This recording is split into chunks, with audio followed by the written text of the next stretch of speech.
Hello everyone, welcome to maximum तैयारी।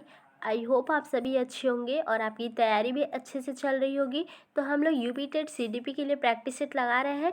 तो आज मैंने काफ़ी अच्छे क्वेश्चंस लिया है, तो आप लोग वीडियो को पूरा देखिएगा। और यदि आप चैनल पर नए हैं तो प्लीज़ चैनल को सब्सक्राइब करिएगा। और यदि आपने पिछली वीडियोज़ नहीं देखे तो यूपी टेट की प्ले बनी हुई है, आप वहाँ से देख सकते हैं। तो चलिए क्वेश्चन नंबर फर्स्ट देखते हैं, शुरू करते हैं। और सेशन को आप लोग लाइक कर दीजिएगा। तो क्वेश्चन नंबर फर्स्ट है हमारा, बच्चों के बौद्धिक विकास के 4 सुस्पष्ट स्तरों को पहचाना गया था। ए है कोहलबर्ग द्वारा, बी है एरिक्सन द्वारा, सी है स्किनर द्वारा, डी है पियाजे द्वारा। तो आंसर करिएगा आप लोग। बच्चों के बौद्धिक विकास के 4 सुस्पष्ट स्तरों को किसने पहचाना है? तो क्या हो जाएगा आंसर? आंसर यहाँ पे आपका हो जाएगा डी, पियाजे। जीन पियाजे ने बौद्धिक विकास के 4 सुस्पष्ट स्तरों को पहचाना है या फिर संज्ञानात्मक विकास का सिद्धांत दिया है। ठीक है, इसमें इन्होंने 4 चरण दिए हैं। ठीक है, कौन कौन सा चरण है?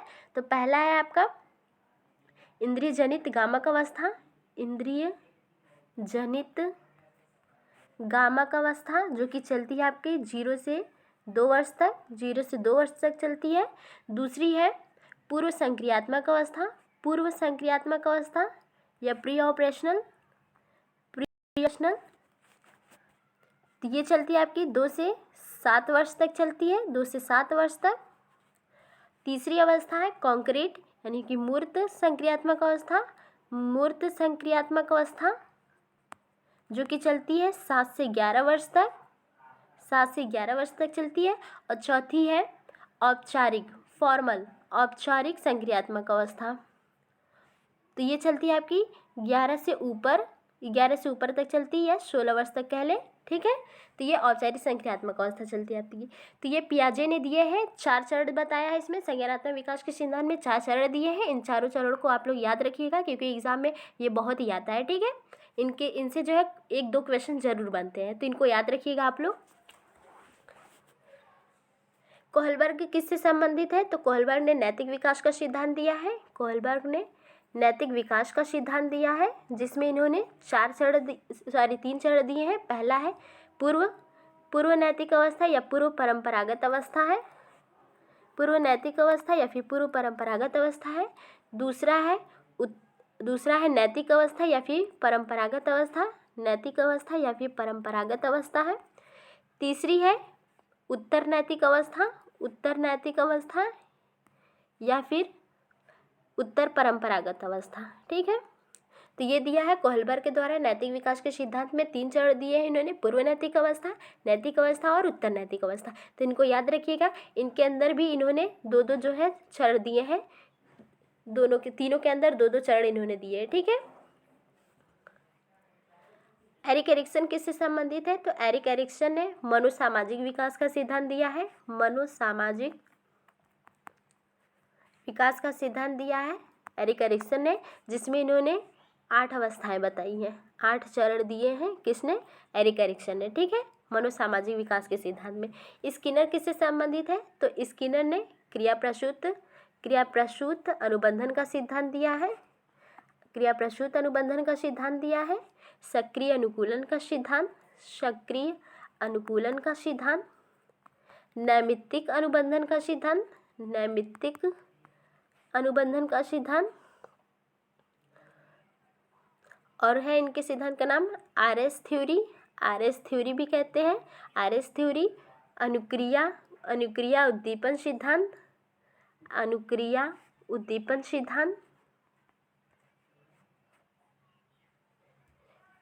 तो ये है स्किनर के सिद्धांत के नाम है। इन्होंने किस पर प्रयोग किया था? तो इन्होंने प्रयोग किया था कबूतर और चूहे पर प्रयोग किया था। इन्होंने कबूतर को जिसमें रखा था जिस बॉक्स में, तो उसे कबूतर बॉक्स कहा गया था, कबूतर बॉक्स। और चूहे को जिसमें रखा था उसे स्किनर बॉक्स कहा गया था। ठीक है, तो ये स्किनर का है, स्किनर के बारे में हम लोगों ने देखा। तो नेक्स्ट देखते हैं।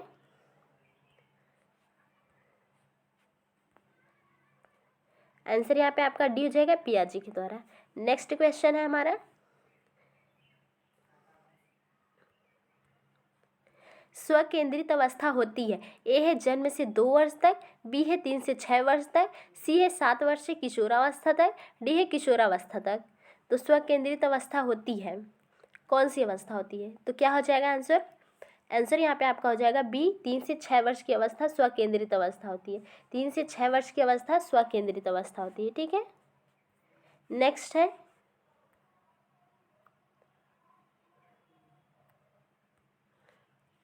किस अधिगम मनोवैज्ञानिक ने बाल अधिगम विकास में पुरस्कार को महत्व नहीं दिया है? ए है थॉर्नडाइक ने, बी है पावलोव, सी है स्किनर, डी है गुथरी। तो क्या हो जाएगा आंसर?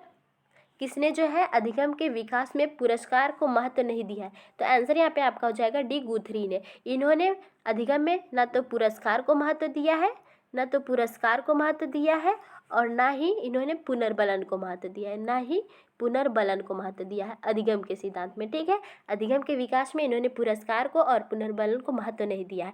इनका मानना है कि पुनर्बलन अधिगम के लिए नहीं दिया जाता है, बल्कि सीखे हुए ज्ञान को भूला ना जाए इसलिए दिया जाता है। ठीक है, और पुरस्कार, उन्होंने कहा कि पुरस्कार भी अधिगम के लिए नहीं दिया जाता है, कि पुरस्कार से ही सीखते हैं बच्चे। ठीक है, पुरस्कार इसलिए दिया जाता है कि इससे क्या होता है, उनको प्रोत्साहन मिलता है। ठीक है, इनका ये मानना है गुथरी का। ठीक है, तो इन्होंने अधिगम के विकास में ना तो पुरस्कार को महत्व दिया है और ना ही पुनर्बलन को दिया है। ठीक है, थॉर्नडाइक के बारे में जानते हैं। थॉर्नडाइक ने त्रुटि या प्रयास का सिद्धांत दिया है।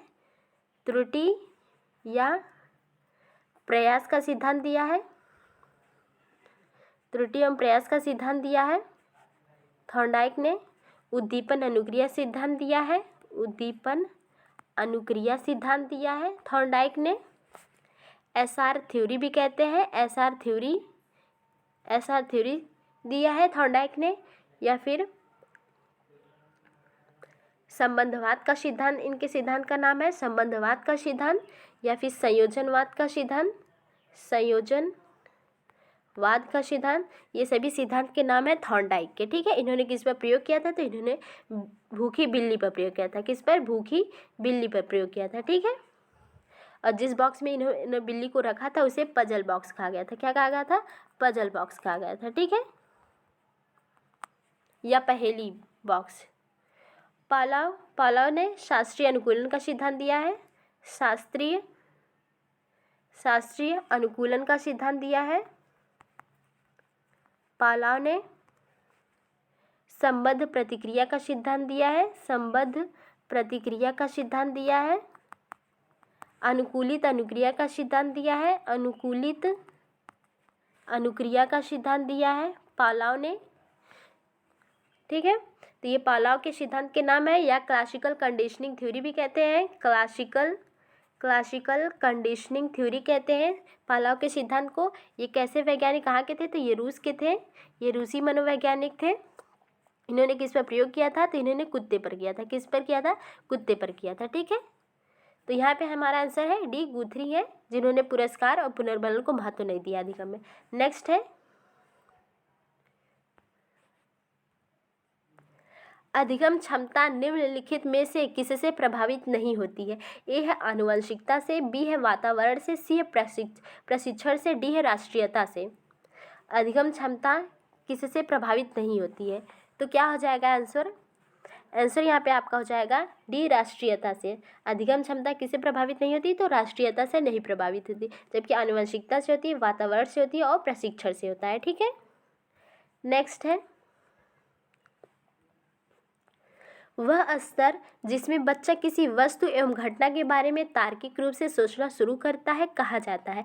ए है संवेदन प्रौढ़ अवस्था, बी है औपचारिक क्रियात्मक अवस्था, सी है पूर्व क्रियात्मक अवस्था, डी है मूर्त क्रियात्मक अवस्था। तो जल्दी से आंसर करिएगा इसका आप लोग। तो कौन सी अवस्था है जिसमें बच्चा वस्तु एवं घटना के बारे में तार्किक रूप से सोचना शुरू करता है? तो कौन सी अवस्था है? आंसर यहाँ पे आपका हो जाएगा डी, मूर्त क्रियात्मक अवस्था। कौन सी अवस्था है? मूर्त क्रियात्मक अवस्था। और ये चौथे नंबर की अवस्था, तो ये तीसरे नंबर की, किस नंबर की है? तीसरे क्रम की है। ठीक है, पहली अवस्था है जीन पियाजे ने बताया, पहली अवस्था संवेदन प्रौढ़ अवस्था या इंद्रिय जनित गामक अवस्था कहते हैं।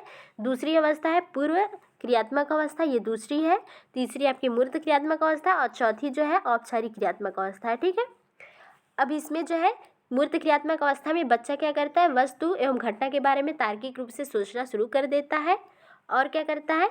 इसमें संरक्षण देखा जाता है, बच्चे में संरक्षण जो पाया जाता है, और विलोमीयता पाई जाती है। इस तीसरी अवस्था में विलोमीयता पाई जाती है बच्चे में। मूर्त क्रियात्मक अवस्था में विकेंद्रीकरण पाया जाता है, विकेंद्रीकरण पाया जाता है, विकेंद्रीकरण पाया जाता है।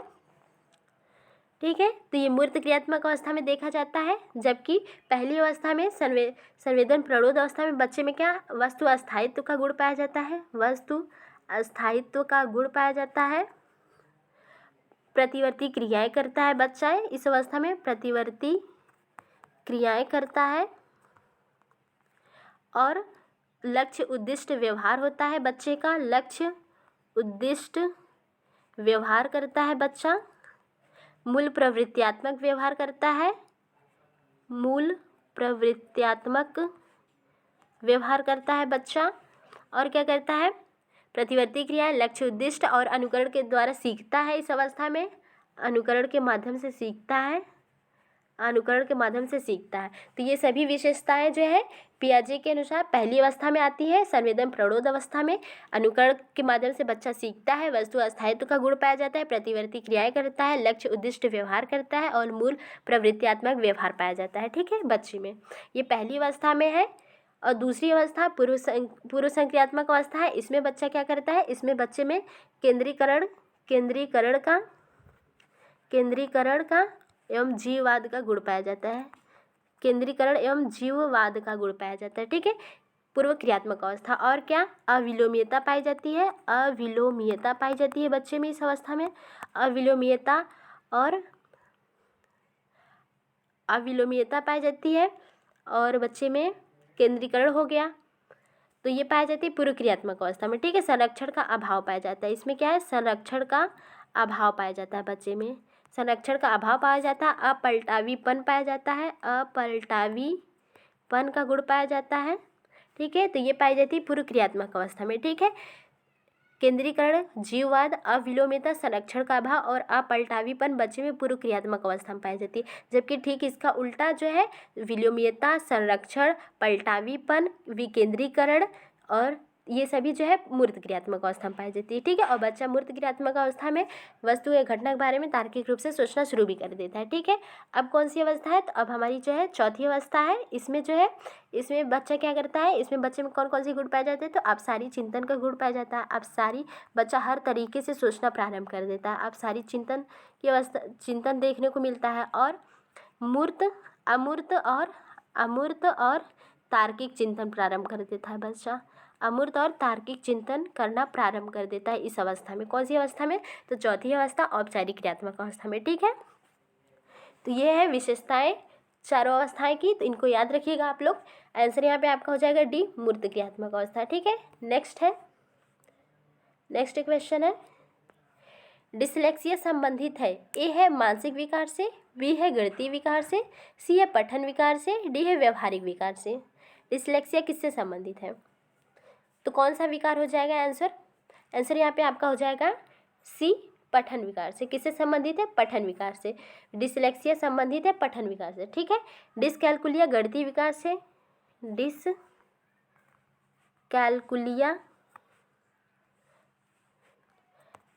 गणितीय विकार से संबंधित है। जबकि डिस्ग्राफिया जो है लेखन विकार से संबंधित है, लेखन विकार से संबंधित है। और डिस्फेजिया जो है भाषा विकार से, डिस्फेजिया भाषा विकार से संबंधित है। ठीक है, तो इतना याद रखिएगा, इसमें से एक दो क्वेश्चन जरूर आते हैं एग्जाम में। ठीक है, नेक्स्ट है,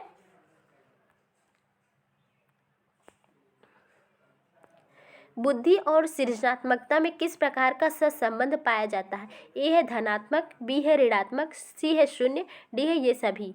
बुद्धि और सृजनात्मकता में किस प्रकार का सहसंबंध पाया जाता है, तो क्या हो जाएगा आंसर यहाँ पे आपका हो जाएगा ए, धनात्मक। कैसा पाया जाता है, धनात्मक संबंध पाया जाता है। ठीक है, नेक्स्ट है,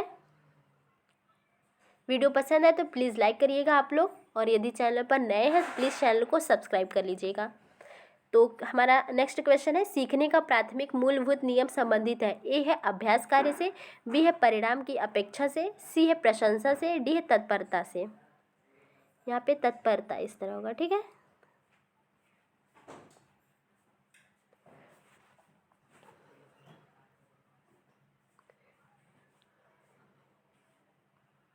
तो क्या हो जाएगा आंसर? आंसर यहाँ पे सीखने का प्राथमिक मूलभूत नियम किससे संबंधित है? तो आंसर यहाँ पे आपका हो जाएगा डी, तत्परता। क्या हो जाएगा? डी हो जाएगा तत्परता से। पहले व्यक्ति क्या कोई भी चीज़ सीखने के लिए व्यक्ति का तत्पर होना अति आवश्यक है, ठीक है।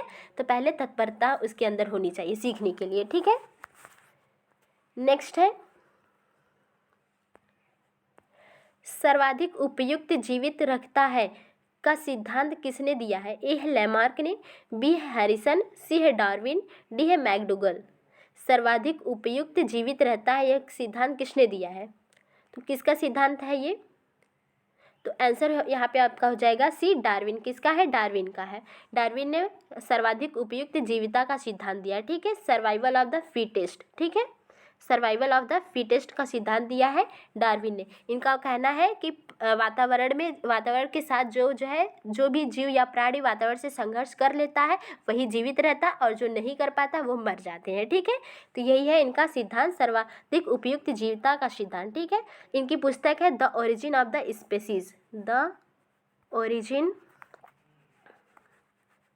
Of the species. ये पुस्तक है किसकी? डार्विन की पुस्तक है, ठीक है। तो इसको याद रखिएगा आप लोग।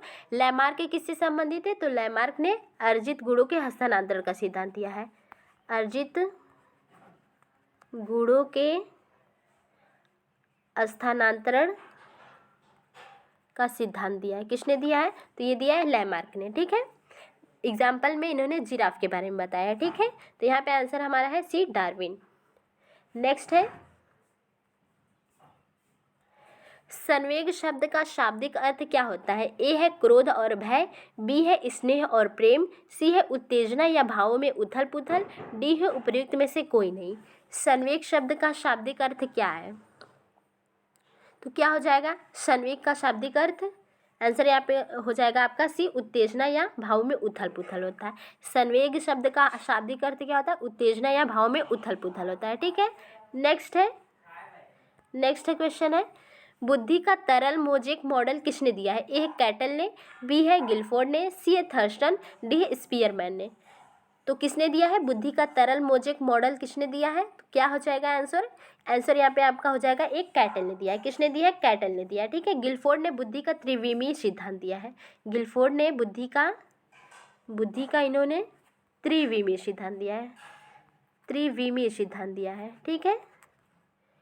थर्स्टन ने बुद्धि का समूह कारक सिद्धांत दिया है, समूह कारक सिद्धांत दिया है। स्पीयरमैन ने बुद्धि का द्विकारक और त्रिकारक सिद्धांत दिया है, ठीक है। द्विकारक और तीन कारक सिद्धांत दिया है। किसने? स्पीयरमैन ने दिया है। तो याद रखिएगा इसको भी। नेक्स्ट है हमारा क्वेश्चन, अपने आप को प्रेम करने की प्रवृत्ति को क्या कहते हैं? ए है आत्मकेंद्रित प्रवृत्ति, बी है अहंकारी प्रवृत्ति, सी है नार्सिसिज्म को प्रवृत्ति, डी है हिप्नोटिज्म की प्रवृत्ति। तो अपने आप को प्रेम करने की प्रवृत्ति को क्या कहते हैं? तो क्या हो जाएगा आंसर? आंसर यहाँ पे आपका हो जाएगा सी, नार्सिसिज्म की प्रवृत्ति। यहाँ पे सी हो जाएगा नार्सिसिज्म की प्रवृत्ति, ठीक है। स्वयं को प्रेम करने को नार्सिसिज्म कहते हैं, ठीक है। नेक्स्ट है निम्न में से गिलफोर्ड के त्रिविमीय सिद्धांत से संबंधित नहीं है। ए है संक्रिया, बी है विषय वस्तु, सी है प्रस्तुतिकरण, डी है उत्पाद। तो मैंने बताया आपको ऊपर कि गिलफोर्ड ने बुद्धि का त्रिविमीय सिद्धांत दिया है। गिलफोर्ड ने बुद्धि का त्रिविमीय सिद्धांत दिया है। इसमें से कौन सा संबंधित नहीं है? तो इन्होंने इसमें जो है अपने बुद्धि के सिद्धांत में बुद्धि की तीन विमाएं बताई। कौन कौन सी बताइए? तो एक पहला संक्रिया है, दूसरा विषय वस्तु और तीसरा उत्पाद है, ठीक है। संक्रिया, विषय वस्तु और उत्पाद। तो इसमें से कौन सा शामिल नहीं है? सी, प्रस्तुतिकरण शामिल नहीं है। तो आंसर यहाँ पे सी हो जाएगा, प्रस्तुतिकरण, ठीक है। नेक्स्ट है बाल मनोविज्ञान के आधार पर कौन सा कथन सर्वोत्तम है? ए है सारे बच्चे एक जैसे होते हैं, बी है कुछ बच्चे एक जैसे होते हैं, सी है कुछ बच्चे विशिष्ट होते हैं, डी है प्रत्येक बच्चा विशिष्ट होता है। तो क्या हो जाएगा आंसर? बाल मनोविज्ञान के आधार पर कौन सा कथन सर्वोत्तम है? तो कौन सा है? डी हो जाएगा, प्रत्येक बच्चा विशिष्ट होता है। आंसर यहाँ पे डी हो जाएगा, प्रत्येक बच्चा क्या होता है? विशिष्ट होता है, ठीक है। नेक्स्ट है बाल मनोविज्ञान का केंद्र बिंदु है? ए है अच्छा शिक्षक, बी है बालक, सी है शिक्षण प्रक्रिया, डी है विद्यालय। बाल मनोविज्ञान का केंद्र बिंदु क्या है? तो क्या हो जाएगा आंसर यहाँ पे आपका? हो जाएगा बी, बालक होता है। कौन होता है? बालक होता है। बाल मनोविज्ञान का केंद्र बिंदु बालक होता है। ठीक है, नेक्स्ट है शैशवावस्था के लिए उत्तम शिक्षण विधि है? ए है मांटेसरी विधि, बी है खेल विधि, सी है किंडरगार्टन विधि, डी उपयुक्त सभी। तो शैशवावस्था के लिए उत्तम शिक्षण विधि कौन सी है? तो क्या हो जाएगा आंसर? आंसर यहाँ पे आपका हो जाएगा डी, उपयुक्त सभी। कौन सा हो जाएगा? डी, सभी हो जाएंगे। ठीक है, मांटेसरी विधि भी है जिसे दिया है मारिया मांटेसरी ने दिया है। और खेल विधि है किंडरगार्टन विधि के फ्रॉवेल है, जनक कौन है? फ्रॉवेल है। ठीक है, तो ये है शैशवावस्था के लिए उत्तम शिक्षण विधि है मांटेसरी विधि, खेल विधि और किंडरगार्टन विधि। तो यहाँ पे सभी है। ठीक है, नेक्स्ट है कौशल सीखने की पहली अवस्था है? ए है यथार्थ, बी है कल्पनाशीलता, सी है समन्वय, डी है अनुकरण। तो कौशल सीखने की पहली अवस्था कौन सी होती है? तो कौन सी होती है? क्या हो जाएगा आंसर? आंसर यहाँ पे आपका हो जाएगा डी, अनुकरण। पहले बच्चा जो है, कोई भी हो, कोई भी बच्चा पहले क्या अनुकरण के माध्यम से ही सीखता है, दूसरों को ही देख करके सीखता है। ठीक है, नेक्स्ट है भाषा विकास का सिद्धांत नहीं है? ए है अनुबंधन का सिद्धांत, बी है अनुकरण का सिद्धांत, सी है अतिरिक्त शक्ति का सिद्धांत, डी है परिपक्वता का सिद्धांत। तो भाषा विकास का इस सब सिद्धांत इसमें से कौन सा नहीं है? तो क्या हो जाएगा? कौन सा नहीं है? अनुबंधन का सिद्धांत है, अनुकरण का सिद्धांत है, परिपक्वता का सिद्धांत है।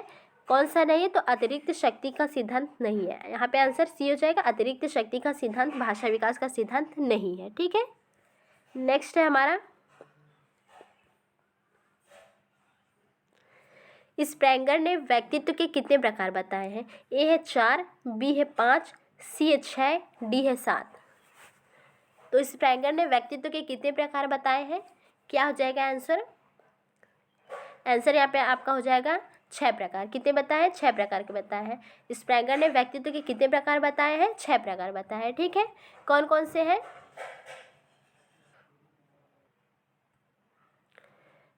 तो कौन कौन से हैं? स्प्रेंगर ने व्यक्तित्व के कितने प्रकार बताए हैं? तो 6 बताए हैं। कौन कौन से? उनके नाम देख लेते हैं। तो पहला है सैद्धांतिक बुद्धि,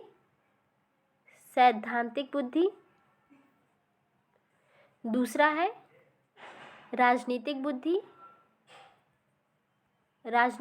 बुद्धि नहीं, व्यक्तित्व। ठीक है, सैद्धांतिक, राजनीतिक। और तीसरा है धार्मिक। चौथा है आर्थिक। पांचवा है सामाजिक। और छठवां है कलात्मक।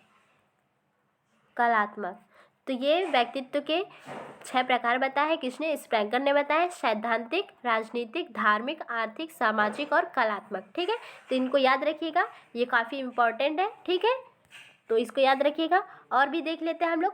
कैनन के अनुसार, कैनन ने किस आधार पर व्यक्तित्व का प्रकार बताया? तो स्प्रेंगर ने किस आधार पर बताया? तो इन्होंने मूल्यों के आधार पर बताया। किस आधार पे? मूल्यों के आधार पर बताया। ठीक है, ये आधार भी याद रखिएगा, किस आधार पे मनोवैज्ञानिकों ने जो है व्यक्तित्व के प्रकार बताए। ठीक है, तो स्प्रेंगर ने मूल्यों के आधार पे 6 प्रकार बताया। ठीक है, ग्रंथियों के आधार पे किसने बताया है? तो ग्रंथियों के आधार पे आपके बताया है कैनन ने बताया है। ग्रंथियों के आधार पे कैनन ने बताया है। और शरीर रचना के आधार पे किसने बताया है? तो ये क्रेशमर ने बताया है। और शरीर की विशेषताओं के आधार पे किसने बताया? तो वो शेल्डन ने बताया है। किसने बताया है? शेल्डन ने। और विचारों के आधार पे किसने बताया है? तो वो बताया थॉर्नडाइक ने बताया। ठीक है, तो याद रखिएगा, कैनन ने ग्रंथियों के आधार पे 5 प्रकार के बताए हैं। शरीर रचना के आधार पे क्रेशनर ने 4 प्रकार के बताया है। और शरीर जो है की विशेषताओं के आधार पे शेल्डन ने 3 प्रकार के बताया है।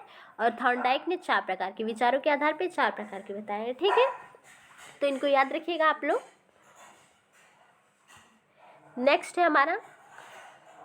नेक्स्ट क्वेश्चन है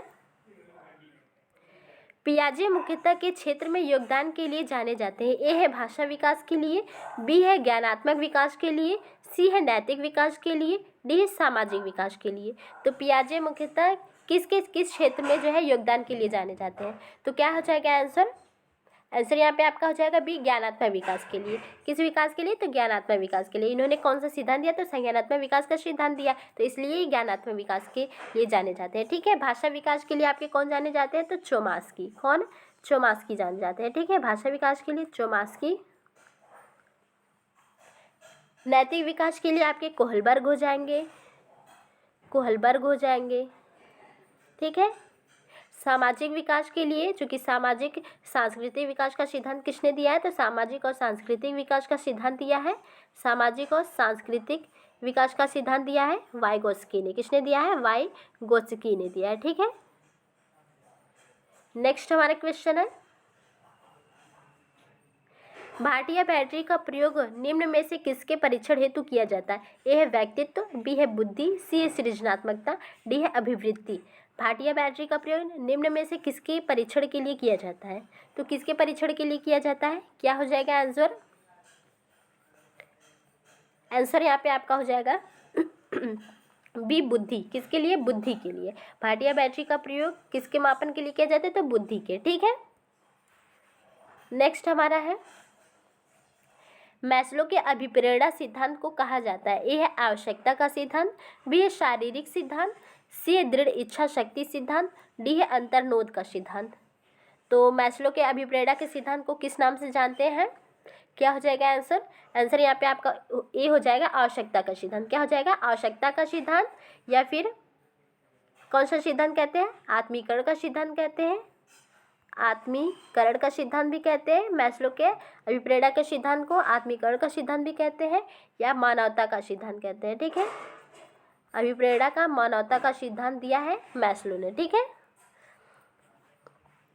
इसमें इन्होंने अपने आवश्यकता के सिद्धांत में कितनी मनुष्य की कितनी आवश्यकताएं बताई, कितने प्रकार की आवश्यकता है? तो 5 प्रकार की आवश्यकता बताई। कौन कौन सी बताइए?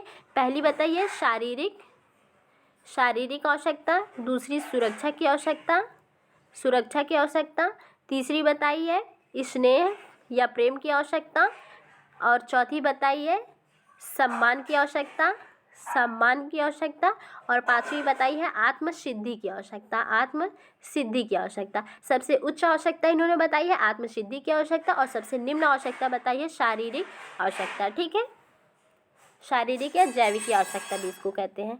नेक्स्ट देखते हैं, निम्न में से कौन सा सृजनात्मकता से संबंधित नहीं है? ए है मौलिकता, बी है प्रवाह, सी है मितव्ययिता, डी उपयोगिता। तो कौन सा इसमें से सृजनात्मकता से संबंधित नहीं है? तो कौन सा नहीं है? क्या हो जाएगा आंसर? आंसर यहाँ पे आपका हो जाएगा सी, मितव्ययिता। क्या हो जाएगा? मितव्ययिता जो है सृजनात्मकता से संबंधित नहीं है। ठीक है, नेक्स्ट है, ये सेम क्वेश्चन है, आगे देखते हैं। थॉर्नडाइक के व्यक्तित्व के वर्गीकरण का आधार है? ए है शारीरिक गठन और शक्ल सूरत, बी है रचनात्मकता और मौलिकता, सी समायोजन और बुद्धि, डी है चिंतन और कल्पना। तो थॉर्नडाइक के व्यक्तित्व के वर्गीकरण का आधार क्या है? तो अभी मैंने बताया किस आधार पे इन्होंने किया है? विचारों के आधार पे। किस आधार पे? विचारों के आधार पे। ठीक है, तो क्या हो जाएगा? चिंतन और कल्पना। यहाँ पे डी हो जाएगा, चिंतन, कल्पना या फिर विचारों के आधार पे थॉर्नडाइक ने व्यक्तित्व का वर्गीकरण किया है। तो कितने प्रकार के बताए इन्होंने? 4 प्रकार के व्यक्तित्व बताए। कितने प्रकार के? 4 प्रकार के बताए। कौन कौन से? तो एक बताया है स्थूल विचारक बताया है इन्होंने, स्थूल विचारक। दूसरा बताया है सूक्ष्म विचारक। चौथा बताया है, तीसरा बताया है प्रत्यय विचारक, और चौथा बताया इन्होंने इंद्रिय परक विचारक। ठीक है, तो ये 4 प्रकार के बताया है किसने? थॉर्नडाइक ने व्यक्तित्व का वर्गीकरण किया। ठीक है, 4 प्रकार से। नेक्स्ट है हमारा क्वेश्चन, थर्स्टन और लिकर्ट निम्न में से किसके मापन से संबंधित है? ए है बुद्धि, बी है अभिवृत्ति, सी है मूल्य, डी है व्यक्तित्व। तो क्या हो जाएगा आंसर? थर्स्टन और लिकर्ट निम्न में से किसके मापन से संबंधित है? तो किसके मापन से संबंधित है? आंसर यहाँ पे आपका हो जाएगा बी, अभिवृत्ति। आंसर यहाँ पे बी हो जाएगा, अभिवृत्ति के मापन से संबंधित है थर्स्टन और लिकर्ट। ठीक है, नेक्स्ट है उदाहरण, निरीक्षण, विश्लेषण, वर्गीकरण, नियमीकरण निम्नलिखित में से किस विधि के सोपान है? ए है निगमन विधि के, बी है आगमन विधि के, सी है अंतर्दर्शन विधि के, डी है बहिर्दर्शन विधि के। तो क्या हो जाएगा आंसर? तो आंसर यहाँ पे आपका हो जाएगा बी, आगमन विधि के। किसके जो है ये किस विधि के है? तो यहाँ पे आगमन विधि के। ठीक है, आगमन विधि पहले उदाहरण होता है, उदाहरण फिर निरीक्षण किया जाता है, फिर विश्लेषण, फिर वर्गीकरण, फिर नियमीकरण किया जाता है। तो ये आगमन विधि के अंतर्गत आते हैं। ठीक है, आगमन विधि कब से कहाँ से? उदाहरण से लेकर आगमन विधि में उदाहरण से नियम की ओर चलते हैं, आगमन विधि में उदाहरण से नियम की ओर चलते हैं, जबकि निगमन विधि में नियम से उदाहरण की ओर चलते हैं। पहले नियम जानते हैं, फिर जाके उदाहरण देखते हैं। ठीक है, जबकि आगमन विधि में पहले ही उदाहरण दे दिया जाता है, फिर उसके बाद नियम के बारे में बताया जाता है। ठीक है, नेक्स्ट है संप्रत्यय निर्माण का प्रथम सोपान है। ए है सामान्यीकरण, बी है विभेदीकरण, सी है प्रत्यक्षीकरण, डी है पृथक्करण। तो संप्रत्यय निर्माण का प्रथम सोपान क्या है? तो आंसर यहाँ पे आपका हो जाएगा, क्या होता है? प्रत्यक्षीकरण होता है। संप्रत्यय निर्माण का प्रथम सोपान प्रत्यक्षीकरण होता है। पहला प्रत्यक्षीकरण होता है, फिर दूसरा विभेदीकरण होता है,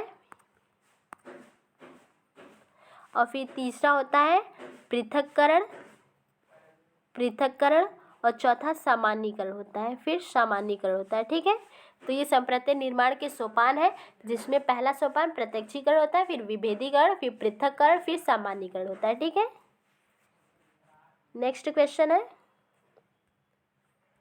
SOR किसके द्वारा प्रस्तावित किया गया है? ए है वॉटसन, बी है कोफका, सी है कोहलर, डी है गेस्टाल्टवादी मनोवैज्ञानिक। SOR किसके द्वारा प्रस्तावित किया गया है? तो क्या हो जाएगा आंसर? SOR सूत्र किसने दिया है? SOR सूत्र दिया है हल ने। किसने दिया है? हल ने सूत्र दिया है। इसको प्रतिपादित किसने किया है? SOR को प्रतिपादित किया है,